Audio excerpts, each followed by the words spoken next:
Tripoli was now under constant siege, but the city itself remained untouched. Raymond controlled the land routes leading to it, but he lacked a strong naval presence. The Banu Ammar, however, had access to great wealth and maintained a sizable merchant fleet, allowing them to bring supplies from Egyptian ports in the south. Still, Raymond's castle posed a serious threat to their freedom of movement. Toward the end of summer, the Banu Ammar launched a raid and set fire to the suburbs up to the castle walls. During the attack, Raymond was injured when a burning roof collapsed on him the following spring. Fakhr al-Mulk agreed to negotiate a truce with the Christians, giving them control over the suburbs. However, shortly after the agreement was finalized, Raymond, who had never fully recovered from the injuries he sustained 6 months earlier, fell gravely ill. He died on February 28, 1105, at Mount Pilgrim. The bold exploits of his later years had restored his reputation, and he was mourned as a noble Christian knight who had chosen the struggles of the Holy War over the comforts of his homeland. This praise was well earned. Unlike many other Crusaders, who had settled in the East and had little standing in their homelands, Raymond had come from a wealthy and influential background in Europe. Although he had vowed never to return, he still maintained some control over its affairs. His death created a succession issue both in Toulouse and in the region of Lebanon. He had left Toulouse in the hands of his eldest son, Bertrand.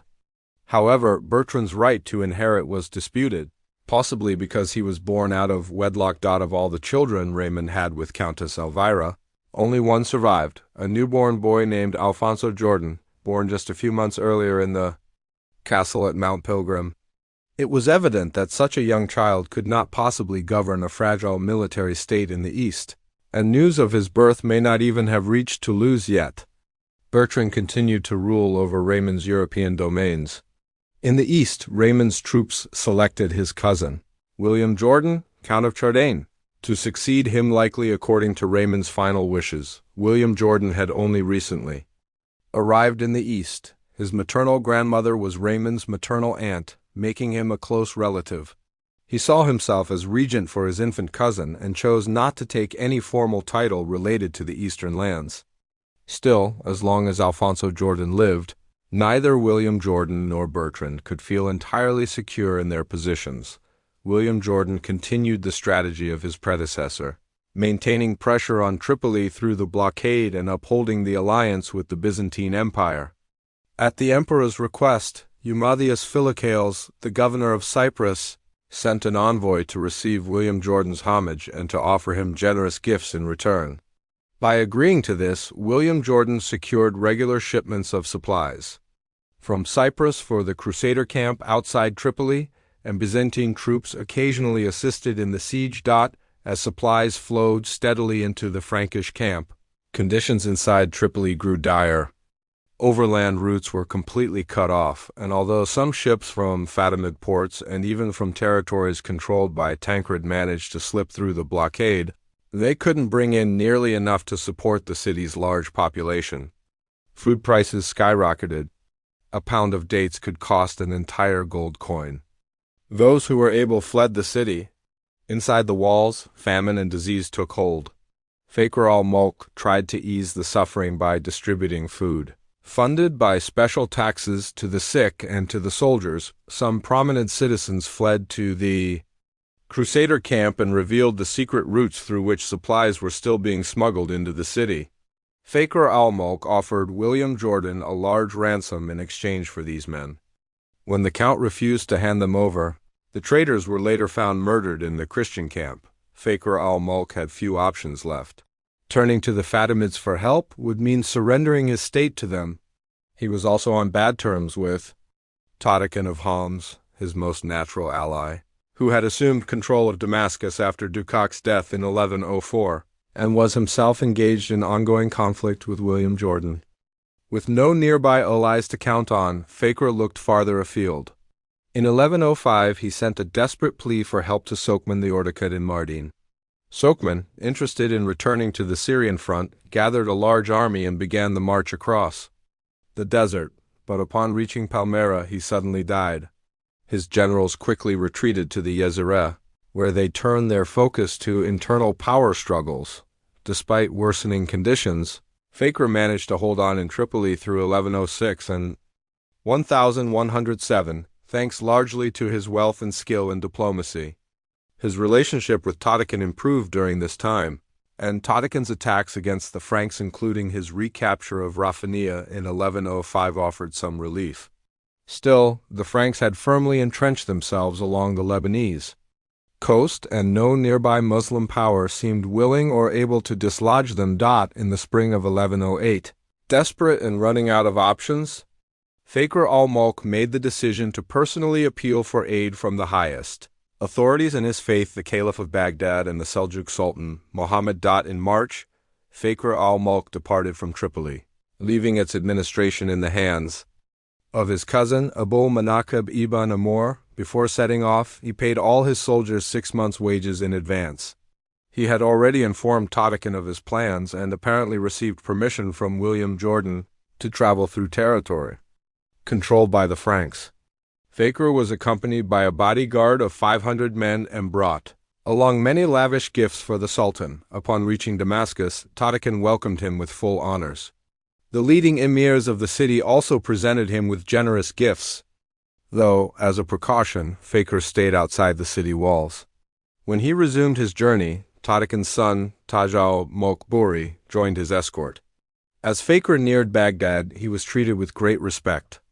The Sultan sent his personal barge to ferry him across the Euphrates, and he was allowed to rest on the very cushion normally reserved for the Sultan himself. Although Fakhr had never claimed a title above that of Qadi, he entered Baghdad with the full ceremonial honors due a ruling prince. Both the Caliph and the Sultan greeted him warmly, expressing admiration for his true Islam and treating him like a brother. However, when discussions turned to matters of state, the hollowness of their compliments became clear. The Sultan promised to send a powerful Seljuk army to lift the siege of Tripoli, but first, he said, there were more pressing matters closer to Baghdad, such as dealing with the rebellious emir of Mosul, Jawali. Fakhr quickly realized that the Sultan had no real intention of intervening. After 4 months of luxury and empty promises at the Sultan's court, he finally set out to return home, only to discover that he no longer had one. Back in Tripoli, al-Manaqib and the city's leading figures had accepted the harsh realities of the situation. They recognized that only the Fatimids, with some remaining naval power, had any real ability to assist them. They appealed to the Egyptian vizier al-Afdal, asking him to send a governor to take control of the city. Al-Afdal responded by appointing Sharaf ad-Dawla, who arrived in Tripoli during the summer of 1108, bringing large quantities of grain for the population. He quickly established authority without resistance. All of Fakhr al-Mulk's supporters were arrested and sent to Egypt. Fakhr had just reached Damascus when he learned of the political upheaval. He still held Jabla, a town to the north of Tortosa, and made his way there. But his control of Jabla did not last long. In May 1109, Tancred of Antioch appeared before the city with a full military force. Fakhr immediately surrendered, under the condition that he could continue ruling the town as a vassal of Tancred, but Tancred broke the agreement. Fakhr was forced to leave Jabla and was allowed to retire peacefully to Damascus, where he spent the remainder of his life living on a pension provided by Tottekin, although Fakhr al-Mulk had lost control of Tripoli. The Egyptians were unable to hold it either, nor did William Jordan succeed in claiming it for himself. After Raymond's death, the nobles of Toulouse had recognized Bertrand as his successor. He had already governed them for nearly a decade, and they were unaware that Raymond had left behind a legitimate son. But once they learned of young Alfonso Jordan's existence, they sent word to the east, asking him to come and claim his rightful inheritance. It's understandable that Countess Elvira would choose the wealthy lands of southern France for her son, rather than a dangerous and uncertain lordship in the east. She arrived in Toulouse with Alfonso sometime in 1108. Their arrival forced Bertrand to reconsider his position. It's likely that a family agreement was reached. Bertrand renounced any claim to his father's estates in Europe, and in exchange, Alfonso Jordan gave up his rights to the holdings in the Levant, likely to ensure Bertrand's departure from Toulouse in the summer of 1108, Bertrand set out for the east. His goal was clear: to consolidate his future principality by capturing Tripoli. He also expected resistance from William Jordan to pursue this ambition. Bertrand brought a sizable force, 4,000 troops, both cavalry and infantry, and a fleet of 40 galleys, supplied by the ports of Provence. His young son, Pons, accompanied him. His first stop was Genoa, where he hoped to secure the naval support needed to take Tripoli. William Jordan had also tried to form an alliance with the Genoese, but his delegation found that Bertrand had already been accepted as the Republic's ally. Genoa had pledged to help Bertrand claim his father's conquests in the east and complete them with the capture of Tripoli. In return for favorable commercial privileges. In the autumn, Bertrand sailed eastward, accompanied by a Genoese squadron. He also planned to visit Constantinople to gain support from his father's former ally, the Byzantine emperor. Storms forced his fleet to take shelter in the Gulf of Volo at the port of Almero. There, his troops earned a good reputation by refraining from the typical Western practice of looting the countryside. As a result, when Bertrand arrived in Constantinople, Emperor Alexius was already well disposed toward him and welcomed him like a son. Bertrand received many valuable gifts and promises of future imperial support. In return, he pledged allegiance to the emperor. From Constantinople, Bertrand and his allies sailed to St. Simeon, the port of Antioch, and sent an envoy to Tancred requesting a meeting. Tancred promptly came to meet him, but their discussion quickly turned tense. Bertrand, speaking with an air of superiority, demanded that Tancred hand over the parts of Antioch that had once belonged to his father. Tancred replied that he would consider it on the condition that Bertrand join him in a military campaign against Mamistra and the Byzantine cities of Cilicia. This proposal was impossible for Bertrand to accept. He had recently sworn allegiance to Emperor Alexius and was relying on Byzantine support. Instead, he offered to help Tancred capture the town of Jabala, where Fakhr al-Mulk had taken refuge. But Tancred insisted on joint action in Cilicia. When Bertrand flatly refused, citing his oath to the emperor, Tancred reacted with hostility. He ordered Bertrand to leave his territory and forbade anyone under his rule from selling Bertrand any supplies. Forced to move on, Bertrand sailed down the coast and entered the harbor of Tortosa. The town was controlled by one of William Jordan's lieutenants, who welcomed Bertrand, provided him with provisions, and granted him access to the city. The following day, Bertrand sent a message to William Jordan's base at Mount Pilgrim, demanding the surrender of all the lands that had belonged to his father in La Chamelle, referring to the Principality of Homs that Raymond had once hoped to establish, but William Jordan had recently achieved a notable victory.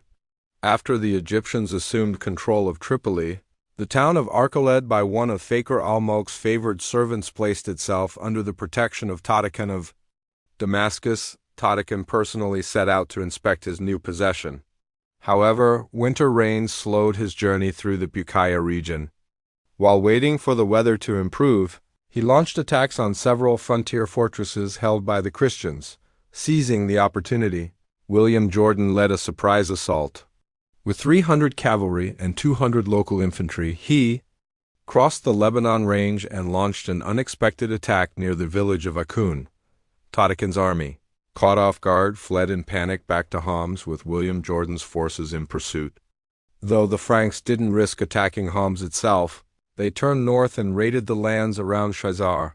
Hearing that the Frankish force was small, the Munkadhite brothers Murshid and Sultan, emirs of Chazar, confidently rode out to confront them, expecting an easy victory. But the Franks launched a fierce and immediate attack, scattering the forces of Chazar. William Jordan then returned to Arca, which surrendered to him after a siege lasting just 3 weeks. Buoyed by his recent victories, William Jordan had no intention of giving up control to Bertrand. He insisted that he held Raymond's lands by right of inheritance and added that he had both defended and expanded them. However, the sheer size of Bertrand's fleet made him uneasy. Seeking support, he sent word to Antioch, asking Tancred to intervene on his behalf, and in exchange, he pledged to become Tancred's vassal. This move forced Bertrand to respond in kind. He dispatched a messenger to Jerusalem to present his case to King Baldwin, appealing to him as the highest authority among the Franks in the East, and thereby recognizing Baldwin as his overlord. Baldwin, a shrewd leader who believed the Franks needed unity and who envisioned himself at their helm, responded without delay. He was already displeased with Tancred over his treatment of Baldwin of Edessa and Jocelyn of Courtenay. By this time, Bertrand had moved south to Tripoli, where his forces were carrying out two operations, maintaining the blockade of the Muslim-held city and laying siege to William Jordan's loyalists stationed at Mount Pilgrim. Meanwhile, William Jordan had left Mount Pilgrim and retaken Tortosa, where he waited for Tancred's arrival. Once Tancred joined him, they were approached by royal envoys Eustace, Garnier, and Pagan of Haifa, who summoned both men to appear before the royal court outside Tripoli. The purpose was to resolve the dispute over Raymond's inheritance and also to address the matter of restoring Edessa and Tarbasul to their rightful rulers. William Jordan wanted to refuse the summons, but Tancred realized that resisting the king's authority was not a viable option. In June 1109, all the major Frankish leaders in the east gathered outside Tripoli's walls. Bertrand was already there with his troops. King Baldwin arrived from the south with 500 knights and an equal number of foot soldiers. Tancred brought 700 of his finest knights, and Baldwin of Edessa and Jocelyn came as well, each with their retinues. A formal assembly was held at the castle of Mount Pilgrim. There, Tancred was officially reconciled with Baldwin of Edessa and Jocelyn. The inheritance of the House of Toulouse was then divided. William Jordan would retain control of Tortosa and Arca, which he had conquered, while Bertrand would receive Jabail and Tripoli once the city fell. William Jordan swore fealty to Tancred, and Bertrand pledged allegiance to King Baldwin. It was further agreed that upon the death of either man, the survivor would inherit the other's lands. With peace established among the Frankish leaders, their army turned its full attention to capturing Tripoli. The city's Egyptian governor, Sharaf ad-Dawla, had been urgently requesting reinforcements from Cairo. A large fleet was prepared, complete with transport, ships for soldiers and vessels loaded with supplies. However, internal disputes and rivalries among the Egyptian commanders caused serious delays in its departure from the delta ports. For months, the vizier made half-hearted attempts to resolve the conflicts. Eventually, the fleet was ordered to set sail, but strong northern winds kept the ships stuck in harbor. By the time a smaller contingent finally managed to leave, it was too late. Meanwhile, Tripoli was completely cut off. Genoese and Provençal fleets had blocked the port, and the Frankish army was relentlessly bombarding the city walls with every siege engine at its disposal. Realizing that resistance was futile, the defenders gave up hope. Sharaf ad-Dawla sent a message to King Baldwin offering to surrender under certain conditions. He requested that any citizens who wished to leave be allowed to do so safely, taking their belongings with them. Those who chose to stay would become Frankish subjects, retaining their property and simply paying a special annual tax. As for himself, he asked permission to depart with his troops for Damascus. Baldwin accepted the terms, and on July 12, 1109, the Christian forces entered Tripoli. Baldwin honored the agreement. In the areas under his control, there was no looting or destruction. But the Genoese Marines, discovering that the city was undefended, forced their way in. They began looting and burning homes, killing any Muslim they encountered. It took some time before the Frankish authorities could regain control. Tragically, during the chaos, the great library of the Banu Ammar, one of the finest in the Muslim world, was destroyed by fire, and its entire collection was lost once the city was fully secured and order restored. Bertrand was officially installed as ruler. He took the title of Count of Tripoli and reaffirmed his allegiance to the Kingdom of Jerusalem. His previous obligations to Emperor Alexius were quietly ignored. As a reward, the Genoese received a quarter of the city, a fortress 10 miles south of Tripoli called the Castle of the Constable, and 2/3 of the town of Jabail. They gave Jabail to their admiral, Hugh Ambriaco, whose descendants turned it into a hereditary fief. Bertrand didn't have to wait long before gaining full control over his father's eastern inheritance. While the Frankish army was still stationed at Tripoli, William Jordan was struck by an arrow and killed. The details surrounding his death remained unclear. Apparently, he had stepped in to break up a fight between two grooms, and during the commotion, someone shot him. Suspicion naturally fell on Bertrand, but no evidence was ever found to confirm any involvement. Bertrand quickly assumed control of all William Jordan's territories, which were then brought under the authority of King Baldwin. Tancred had clearly backed the wrong side. In this way, Raymond's son ultimately fulfilled his father's dream of establishing a state in the East. It was not as grand as Raymond had once hoped. The lands of La Chamelle were never added to it, and instead of answering to the distant authority of the Byzantine emperor, the new state recognized a much nearer overlord in Jerusalem. Still, it was a wealthy and prosperous principality. Thanks to its resources and strategic location bridging the Franks of northern Syria with those of Palestine, it would come to play a key role in the history of the Crusades. King Baldwin's involvement in Tripoli in 1109 marked him as the foremost ruler of the Frankish East. He had earned his position through steady, determined effort and bold action. When he first arrived in Jerusalem, he faced united opposition from Patriarch Daimbert and the Prince of Antioch. What he inherited was far from a stable kingdom. The royal treasury was empty. The territory was fragmented, consisting mainly of the central mountain ridge of Palestine, the plain of Esdraelon, a few isolated fortresses surrounded by hostile lands, and his army was a small, unruly force of arrogant knights and unreliable native mercenaries.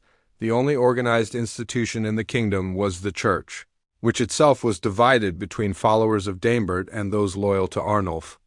Godfrey's central administration had been based on his household, which was too small and ill-equipped to manage a kingdom. The barons, who had been given control of frontier castles, ruled their lands independently.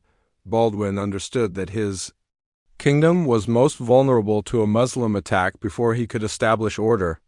Convinced that the best defense was a strong offense, he launched a campaign to intimidate the enemy before even resolving his dispute with Daimbert or formally taking the crown. His earlier victories at Edessa and the Dog River had already given him a fearsome reputation, which he intended to use to his advantage. Just a week after arriving in Jerusalem, Baldwin led a force south to Ashkelon and staged a demonstration before its walls. However, the fortress was too strong for his small army to assault, so he turned east toward Hebron, then continued into the Negev to Segar, a village near the southern tip of the Dead Sea. Along the way, he burned villages and pressed through the wilderness of Edom to Mount Hor and the ancient monastery of St. Aaron near Petra. Though he established no permanent presence in the area, his advance had a powerful effect. The Arab tribes were intimidated, and for several years they avoided intruding into his lands. Baldwin returned to Jerusalem just before Christmas. By then, Patriarch Daimbert had reconsidered his position and accepted the new reality. On Christmas Day in the year 1100, he crowned Baldwin as King of Jerusalem. In return, Baldwin confirmed Daimbert in his role as Patriarch. In early spring of 1101, Baldwin received word that a wealthy Arab tribe was passing through the region of Transjordan. He quickly led a detachment across the river and launched a surprise night attack on their camp. Few of the Arabs managed to escape. Most of the men were killed in their tents, while the women and children were taken captive along with a large amount of gold, fine textiles, and other valuables. Among the prisoners was the pregnant wife of one of the tribe's sheiks. When Baldwin learned of her condition, he ordered her release along with her maid, 2 female camels, and ample supplies of food and water. She gave birth safely along the road, where her husband soon found her. Deeply touched by Baldwin's generosity, he followed after him to express his gratitude and pledged to repay the kindness one day. News of Baldwin's raid further enhanced his reputation. In March, delegations from the coastal cities of Arsuf, Caesarea, Acre, and Tyre arrived in Jerusalem bearing valuable gifts. Around the same time, Dukat of Damascus offered 50,000 gold bezants to ransom the prisoners Baldwin had taken at the Battle of the Dog River. an offer that helped solve Baldwin's urgent financial needs, but the tribute from Arsif and Caesarea did them little good in the long run. That March, a Genoese fleet appeared off the coast of Haifa, and on April 15th, it docked at Jaffa. Among the passengers was Maurice, Cardinal Bishop of Porta, sent as papal legate by Pope Paschal. Up until then, Baldwin had relied on a small Pisan fleet linked to his rival, Archbishop Daimbert, for naval support. An alliance with the Genoese, the Pisan's chief competitors, was far more favorable to him. Baldwin hurried to Haifa to welcome the fleet and receive the papal legate. He invited the Genoese leaders to Jerusalem to celebrate Easter, where they made an agreement to support him for a season. In return, they would receive 1/3 of all spoils, both goods and money, from any conquests, as well as a street in the market district of every captured city. Once the deal was finalized, the Allies launched a campaign against Arsif, with Baldwin attacking by land and the Genoese by sea. The city's resistance quickly crumbled. Its leaders offered to surrender on the condition that the inhabitants could leave peacefully with their families and possessions for Muslim-held territory. Baldwin agreed, and his troops escorted them safely to Ashkelon. He then stationed a garrison in Arsif and granted the Genoese their promised share of the city. From Arsif, the Allies moved on to Caesarea, launching their siege on May 2nd, trusting in their city's ancient Byzantine fortifications. The garrison refused to surrender, but on May 17th, Caesarea was taken by force. Baldwin gave his soldiers permission to loot the city freely, and the brutality of the sack even horrified the Crusader leaders themselves. The most savage massacre occurred in the Great Mosque, a building that had once been Herod Agrippa's synagogue. Many civilians had sought refuge there, pleading for mercy, but they were slaughtered, men and women alike, until the floor ran with blood. Almost no one was spared. Only a handful of girls and infants survived. Baldwin personally intervened to save the city's chief magistrate and the garrison commander, hoping to ransom them for a high price. This violence was not random, it was intentional. Baldwin wanted to send a clear message. Anyone who negotiated surrender would be treated fairly, but those who resisted would face absolute ruthlessness. Baldwin barely had time to divide the spoils with his Genoese allies and install a Frankish garrison before urgent news reached him. An Egyptian army had entered Palestine. The Fatimid vizier, al-Afdal, was determined to avenge his earlier defeat at Ashkelon 2 years prior. He sent an expedition under the Mameluke commander Sa'd ad-Dawla al-Qawasa. The army arrived in Ashkelon by mid-May and advanced as far as Ramla, likely aiming to strike Jerusalem while Baldwin was still engaged in the siege at Caesarea. Baldwin quickly mobilized his forces and rushed to Ramla. In response, Sa'd withdrew to Ashkelon to await reinforcements. Baldwin fortified Ramla and then established his headquarters in Jaffa, where he could monitor Egyptian movements and maintain access to his naval support. Aside from a brief administrative trip to Jerusalem in July, he remained stationed in Jaffa throughout the summer. At the end of August, Baldwin intercepted a letter confirming that Egyptian reinforcements had arrived and that their army was preparing to march on Jerusalem. On September 4th, Sa'd began moving his troops toward the outskirts of Ramla. 2 days later, Baldwin convened a war council and chose to launch a preemptive strike at dawn rather than wait for the Egyptians to make the first move. Though he had only 260 cavalry and 900 infantry, Baldwin's men were well-equipped and battle-hardened. In contrast, the Egyptian force, estimated at 11,000 horsemen and 21,000 foot soldiers, was poorly armed and lacked training. Baldwin divided his army into 5 divisions.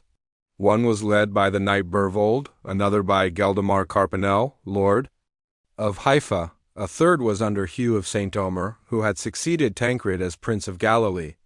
The final 2 divisions were commanded by Baldwin himself, inspired by the presence of the true cross, a rousing sermon from Arnulf of Rose, and the special absolution granted by the cardinal legate. The Franks marched out to confront the Egyptian army. At sunrise, they attacked near Ibelin, southwest of Ramla. Bervold led the initial charge, but his forces were cut down by the Egyptians, and he was killed in the fighting. Geldemar Carpinel rushed to assist him but met the same fate along with all his men. The Galilean division followed, but their attack made little impact against the massive Egyptian army.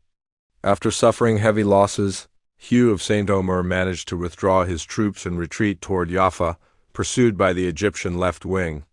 At that moment it appeared that the battle was lost, but King Baldwin, after publicly confessing his sins before the true cross and delivering a passionate speech to rally his men, mounted his trusted Arab horse Gazelle and led his knights straight into the center of the enemy.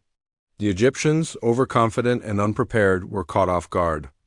After a short but fierce engagement, their central ranks broke and fled, and the panic quickly spread to their right flank. Baldwin, forbidding his men from looting corpses or plundering the enemy camp, pursued them all the way to the gates of Ashkelon.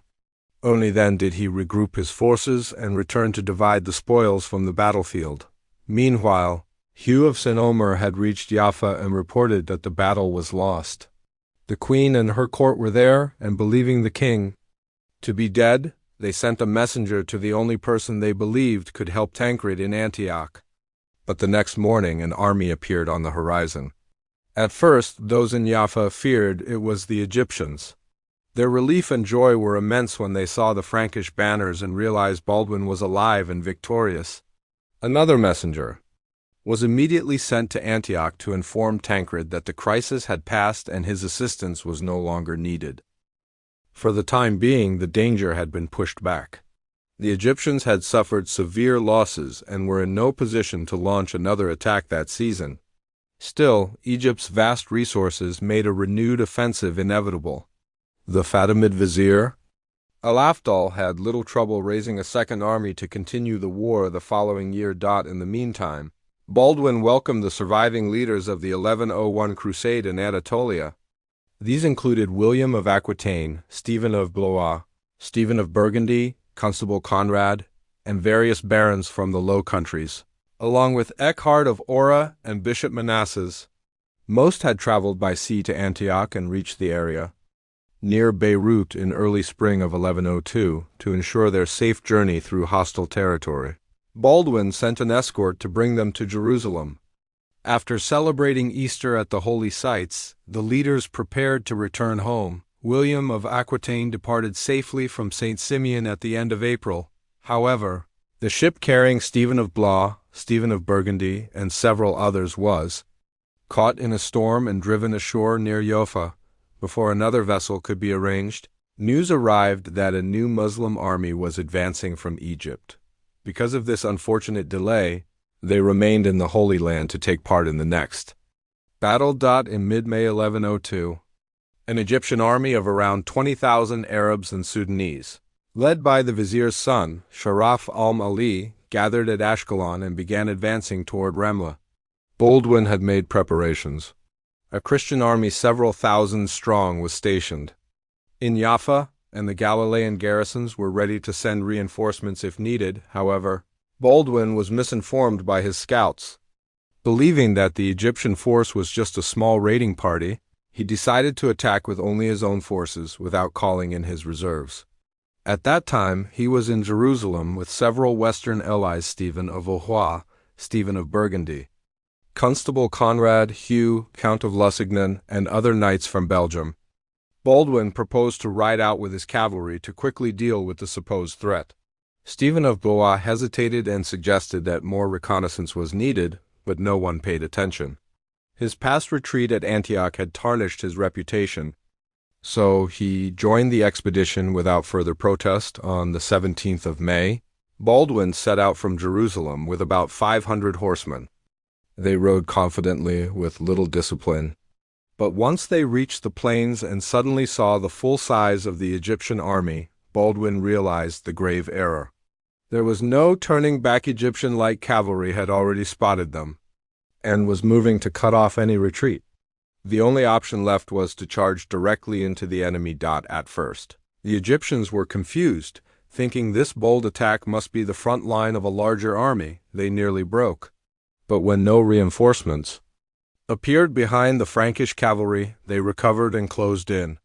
The Franks were overwhelmed. Some knights, led by Roger of Rozoy and Baldwin's cousin, Hugh of Labourg, managed to break through and escape to Jaffa. Others, including Gerard of Oven and Stabelon, Godfrey's former chamberlain, were killed. On the battlefield, King Baldwin and a handful of his closest companions found refuge in the small fortress at Ramla, where they were quickly surrounded by the Egyptian army. Nightfall prevented an immediate assault, but Ramallah's defenses were weak. Only a single tower, built by Baldwin the previous year, offered any real protection, and everyone crowded inside. In the middle of the night, an Arab man arrived at the gate and asked to speak with the king. He was admitted and revealed that he was the husband of the woman whom Baldwin had spared during the raid on Transjordan. Grateful for the past kindness, he warned Baldwin that the Egyptians would launch their attack at dawn and urged him to escape while he still could. Baldwin followed the advice. Though he may have regretted abandoning his comrades, and he was not known for an exaggerated sense of honor, he understood that the fate of the kingdom depended on his survival. With a groom and 3 companions, he mounted his horse, Gazelle, and slipped out through the enemy lines under the cover of darkness. That same night, Lithard of Cambrai, Viscount of Jaffa, and Gothman of Brussels also escaped. Though badly wounded, Gothman managed to reach Jerusalem and brought news of the disaster. He urged the city to hold out, believing Baldwin was still alive. At dawn, the Egyptians stormed the city walls and set firewood around the base of the tower where the knights were holed up. Rather than die in the flames, the Frankish knights, led by Constable Conrad, charged out in a final act of defiance. But there was no escape. They were either killed on the spot or captured. Conrad fought with such bravery that the Egyptians spared his life. He and over 100 of his men were taken prisoner and sent to Egypt. Among the fallen were Stephen of Burgundy, Hugh of Lusignan, and Geoffrey of Vendôme. Stephen of Blois also perished in the battle, redeeming the shame of his earlier retreat with a heroic death. His wife, Countess Adela, could finally be at peace. Meanwhile, the Queen and the royal court had taken refuge in Jaffa. There, Roger of Rozoy and the other survivors reported the crushing defeat. Believing Baldwin had died with his knights, they prepared to flee by sea while they still had the chance. On May 20th, the Egyptian army arrived at the city walls, and their fleet appeared on the southern horizon. Their worst fears seemed confirmed when an Egyptian soldier waved a severed head that resembled the king's. It was actually the head of Gerbert of Winthink, who bore a strong likeness to Baldwin. At that very moment, as if by miracle, a small ship appeared on the sea from the north, flying the king's own banner at its mast. After escaping from Ramla, Baldwin made his way toward the coast, hoping to reach his forces at Jaffa, but Egyptian patrols were searching the countryside. For 2 days and nights, he wandered through the hills north of Ramla, then crossed the plain of Sharon to reach Arsuf. He arrived there on the evening of the 19th, to the surprise and joy of its governor, Roger of Haifa. That same night, 80 elite knights from Galilee, led by Hugh of St. Tomer, arrived at Arsuf. They had rushed south upon hearing of the Egyptian advance. The next morning, Hugh marched toward Jaffa, hoping to break through the siege lines. Baldwin, meanwhile, persuaded an English adventurer named Godric to sail him through the Egyptian naval blockade. To boost morale among his people, Baldwin raised his standard. The Egyptians noticed and sent ships to intercept him, but a strong north wind held them back while carrying Baldwin swiftly into the harbor. Once inside Jaffa, Baldwin wasted no time reorganizing his forces. Before the Egyptians could fully surround the city, he broke out and brought Hugh's troops safely within the walls. He then sent a message to Jerusalem, calling for reinforcements from there and from Hebron. A local monk volunteered to deliver the message, and though it took him 3 days to get through enemy lines, he reached Jerusalem and confirmed that the king was alive. The news brought great celebration. A force of around 90 knights and a larger group of mounted sergeants was quickly assembled.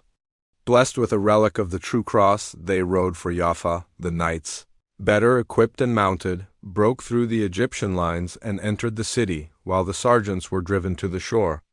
They abandoned their horses and swam around the city's defenses to reach the harbor. Meanwhile, Baldwin sent word to Tancred and Baldwin of Edessa, explaining his losses and requesting reinforcements.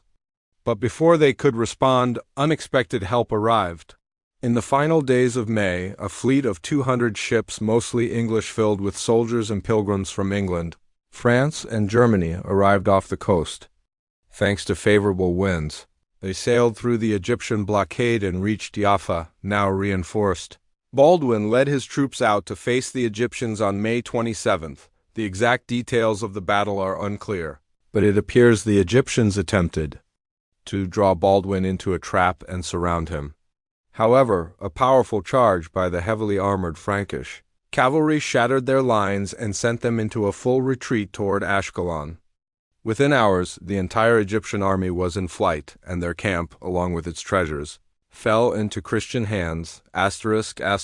Baldwin and his kingdom were saved by a series of fortunate events that many Christians naturally saw as divine intervention. One of the most critical of these was the poor strategy of the Egyptians. After the Battle of Ramla, a small force could have easily taken Jerusalem without compromising their siege of Jaffa, but the Egyptian vizier, al-Afdal, was beginning to lose control. His son Sharaf lacked strength and authority, and internal rivalries among their commanders paralyzed their efforts. The following summer, a new campaign was launched by both land and sea. While the fleet sailed toward Jaffa, the land army refused to advance beyond Ashkelon. Its commander, the Mameluke Taj al-Ajam, was jealous of the admiral, the Cadi ibn Qadis. Taj al-Ajam was later imprisoned for his disobedience, but by then the damage had been done. The Egyptians had missed their best chance to reclaim Palestine. Meanwhile, Tancred and Baldwin of Labourg, upon learning of Jerusalem's danger, made plans to march south. William of Aquitaine, who was in Antioch when King Baldwin's message arrived, joined them. Their force traveled down the Orontes Valley, past Homs, and along the Upper Jordan. They were so numerous that the local Muslim authorities made no attempt to block their path. They reached Judea in late September. By then, Baldwin no longer urgently needed reinforcements, but their arrival gave him the strength to attack the Egyptian army at Ashkelon. Although the Christians had the upper hand in skirmishes, they did not attempt to storm the fortress. This gathering of Frankish leaders proved useful to Baldwin for another reason. Tancred had planned to give his support under his own conditions, but instead his presence helped Baldwin resolve a major internal issue. Patriarch Daimbert had reluctantly crowned Baldwin king on Christmas Day in 1100, and Baldwin had long suspected his disloyalty. Baldwin needed to control the church, which was the best organized institution in the kingdom and the primary recipient of donations and legacies from the West. Daimbert's appointment as patriarch had been questionable, and complaints had reached Rome. Eventually, Pope Paschal sent a legate, Maurice, the cardinal bishop of Porta, to investigate. Maurice arrived in time for Easter 1101, and Baldwin immediately accused Daimbert of betrayal.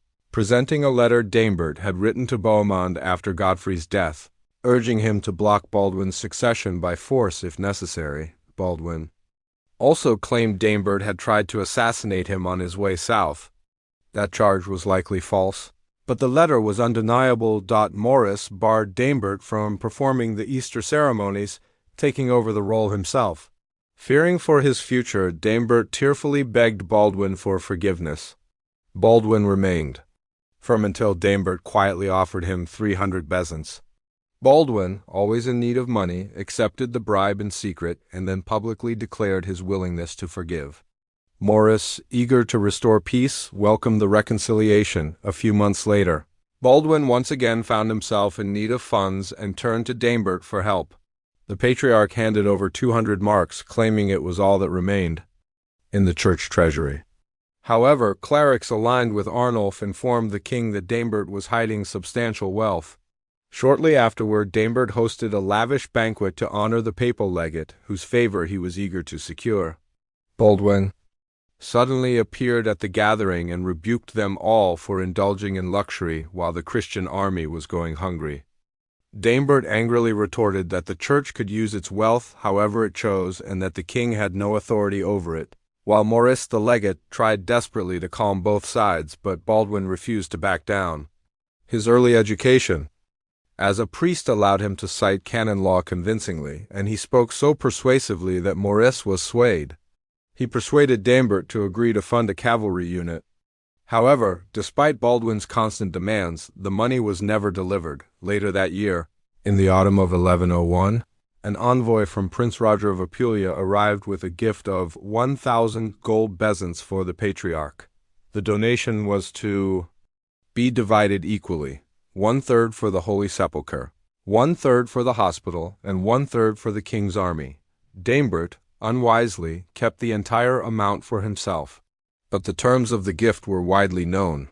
When Baldwin protested, even the legate could no longer support Daimbert. He was officially removed from the Patriarchate. Daimbert withdrew to Jaffa for the winter and then continued on to Antioch in March. There, his old ally Tancred welcomed him warmly and appointed him to oversee one of the city's wealthiest churches, St. George. Meanwhile, Baldwin left the Patriarchate vacant, claiming Rome needed to be informed first. His officials searched the patriarchal treasury and uncovered 20,000 bezants that Daimbert had secretly hidden. Maurice served temporarily as acting patriarch, but the strain of these scandals affected his health, and he died in the spring of 1102. When Tancred came south later that year to aid Baldwin, he made Daimbert's restoration one of his conditions.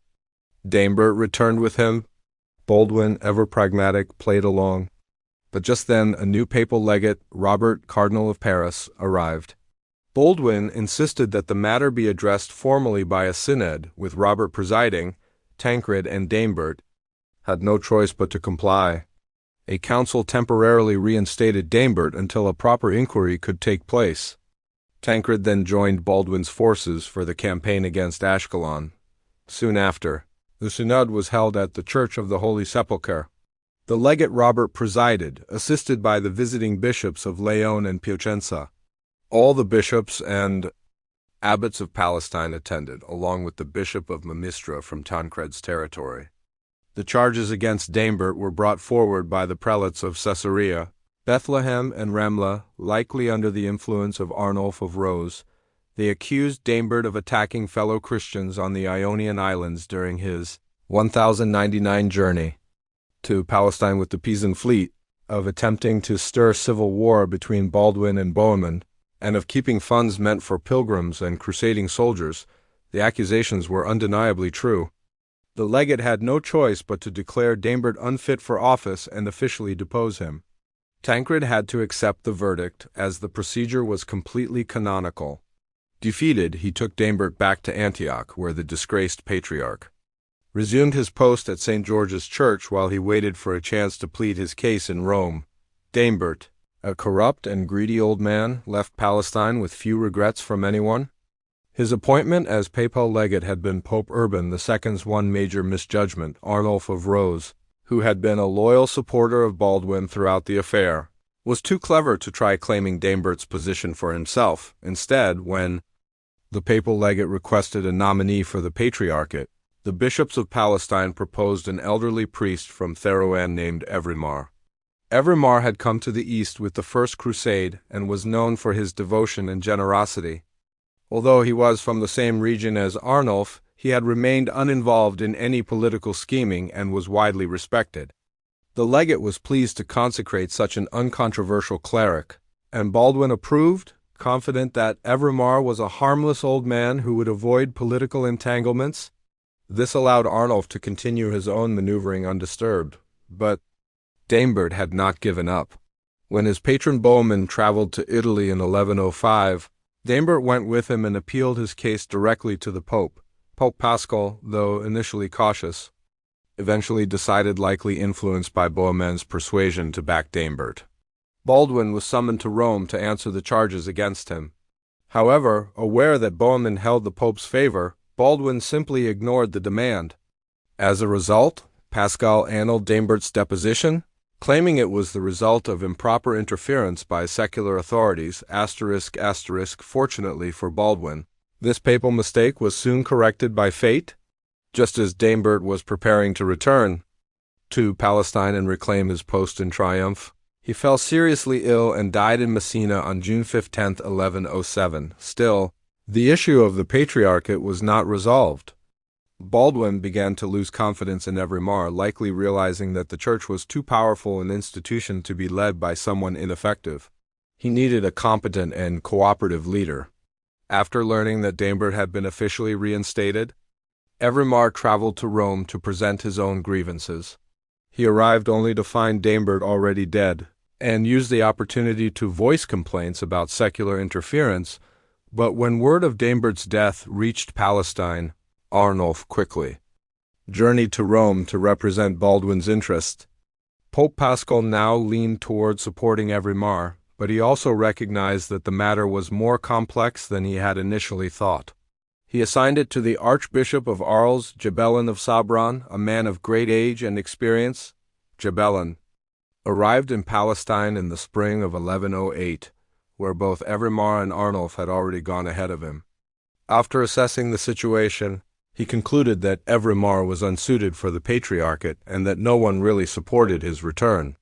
He declared the position vacant and convened a synod to appoint a new patriarch. To his surprise and slight embarrassment, Baldwin nominated him for the role. Cribelin accepted the position, and Evrimar was given the archbishopric of Caesarea as compensation, which had conveniently just become vacant. Rumor had it that Arnulf convinced the king to appoint Cribelin as patriarch because of his advanced age, expecting the seat would soon be vacant again. In fact, Jabellon only lived another 4 years, and upon his death, Arnulf was finally elected patriarch without opposition. From Baldwin's perspective, Arnulf was the perfect choice. Despite later conflicts over the king's remarriage and the deep dislike many clerics felt for him, Arnulf managed to hold on to his position. He was certainly corrupt when his niece Emma married Eustace Garnier. He granted her a valuable estate in Jericho that belonged to the Church of the Holy Sepulchre, but he was also active, competent, and completely loyal to the king. Thanks to Arnulf, the unrealistic vision of the First Crusades leaders that Jerusalem would be ruled as a theocracy with the monarch acting merely as a military protector was decisively abandoned. He ensured that the church in Palestine aligned with his outlook, even removing the canons of the Holy Sepulchre appointed by Godfrey of Lorraine because he doubted their allegiance. As the kingdom expanded, Arnulf strongly advocated for civil and ecclesiastical boundaries to match, opposing Pope Paschal, who, with his unfortunate favoritism toward the Norman rulers of Antioch, continued to defend the outdated claims of the Antiochian Church. Arnulf was far from a virtuous man, but he was an effective servant of the Kingdom of Jerusalem. Though the historian William of Tyre condemned him harshly, his reputation tarnished unfairly. Arnulf played a significant role in securing the legacy of the First Crusade. Both Arnulf and King Baldwin also deserve credit for establishing good relations between the Latin Church and the native Christian communities. During his first time as patriarch in 1099, Arnulf had expelled the Eastern Christian sects from the Church of the Holy Sepulchre and seized their possessions. Yet Daimbert proved an even more hostile figure. His policy was to exile all native Christians not just from the main church, but also from their monasteries and other institutions in Jerusalem, whether they were Orthodox like the Greeks and Georgians or seen as heretical such as the Armenians, Jacobites, and Nestorians. He even scandalized local sensibilities by allowing women to serve in the sacred spaces, according to tradition. Because of these offenses, all the lamps in the Church of the Holy Sepulchre went out on Easter Eve in 1101, and the sacred fire refused to descend until the 5 expelled communities prayed together for the Franks to be forgiven. Baldwin took the message seriously and ensured that justice was done. The keys to the sepulchre were returned to the Greeks, and from then on, he seemed to enjoy the backing of all Christian groups in Palestine, while the higher clergy in the Latin Church were all Franks. There were Greek canons in the Holy Sepulchre. The Orthodox population accepted this arrangement, especially since many of their senior clergy had fled the region during the turmoil leading up to the Crusades. Though the Latin clergy were never popular, local Orthodox monasteries continued operating freely, and Orthodox pilgrims visiting during the Frankish rule found no cause for complaint from either the church or the secular authorities. Even the so-called heretical churches seemed to be content, This situation stood in stark contrast to northern Syria, where both Orthodox and heterodox Christians deeply resented their Frankish rulers as oppressors. The Egyptian defeat at Jaffa in 1102, along with the failed campaign of spring 1103, did not mark the end of al-Afdal's attempts to reclaim territory. However, it took him some time to gather another army. Baldwin used the lull to strengthen his control over the Palestinian coast. Although he held the towns from Jaffa up to Haifa, Muslim raiders still prowled the roads between them, especially near Mount Carmel. Even the route from Jaffa to Jerusalem remained dangerous, as noted by the pilgrim Saywolf from the Egyptian-controlled ports of Tyre and Acre. Pirates would frequently set out to attack Christian merchant ships. In the late autumn of 1102, storms forced several ships carrying home the pilgrims who had helped save Baldwin at Jaffa ashore along the coast, some near Ashkelon, others between Tyre and Sidon. The passengers were either slaughtered or sold. In Egyptian slave markets in the spring of 1103, Baldwin, still aided by a few English ships, launched a siege against Acre. The city was on the verge of surrender when 12 Fatimid galleys and a large transport ship from Tyre and Sidon arrived. They were heavily manned and equipped with machines capable of launching Greek fire. Baldwin was forced to abandon the siege. Later that summer, he attempted to drive the bandits out of Mount Carmel. The campaign met with limited success. During one skirmish, Baldwin suffered a severe wound to his kidneys, and for a time, his survival was uncertain. While he lay recovering in Jerusalem, news came of a joint expedition led by Taj al-Ajam and Ibn Qadis, but Taj's refusal to advance beyond Ashkelon left Ibn Qadis to besiege Jaffa alone. His assault was weak, and once Baldwin had recovered enough to lead a force to the coast, the Egyptian fleet withdrew. The following May, a Genoese fleet of 70 galleys which had recently aided Raymond of Toulouse in capturing Jebel arrived.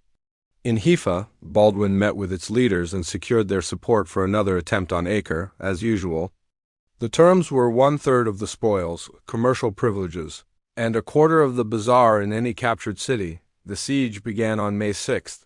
The Fatimid commander, the Mameluke Benazar ad-Dawla al-Jayushi, resisted fiercely but received no reinforcements from Egypt. After 20 days, he offered to surrender under terms similar to those agreed at Arsuf. Any citizen who wished to leave could do so with their portable possessions, while those who remained would become subjects of the Frankish king. Baldwin accepted and honored the agreement, even reserving a mosque for his Muslim subjects. However, the Italian sailors could not tolerate seeing so much wealth slip through their fingers. They attacked the departing citizens, killing many and robbing the rest. Baldwin was enraged and considered turning his army against the Genoese in retaliation. Only the timely arrival of Patriarch Evermar prevented open conflict. As he intervened and managed to restore peace between the parties, the capture of Acre provided Baldwin with something he desperately needed: a harbor that could be used year-round. Although it lay more than 100 miles from the capital, Acre quickly became the kingdom's main port, replacing Jaffa, which lacked shelter from the open sea. In addition, Acre was the primary port through which goods from Damascus were exported to the west, and its conquest by the Franks did not disrupt this trade. In fact, the Muslim residents who remained in the city continued to support and encourage the commercial activity. In the summer of 1105, the Vizier al-Afdal made one last attempt to reclaim Palestine. He assembled a well-equipped army of 5,000 Arab cavalry and Sudanese infantry under the command of his son, Sena al-Mulk Hussein. Learning from their past failures, the Egyptians decided to seek support from the Turkish rulers of Damascus. Such an alliance would have been extremely valuable in 1102 or 1103. However, by 1105, Dukak of Damascus had died in June 1104, and his family was locked in a succession struggle with his Atabeg, Tatakan. Meanwhile, Redwin of Aleppo arrived to try and claim influence for himself.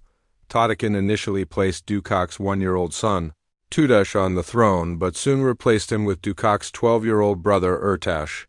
Urtash, suspicious of Tatakan's motives, fled to the Hauran, where the local emir, Atekin of Bosra, offered him refuge. From there, Urtash appealed to King Baldwin, who invited him to Jerusalem **** under these unstable conditions.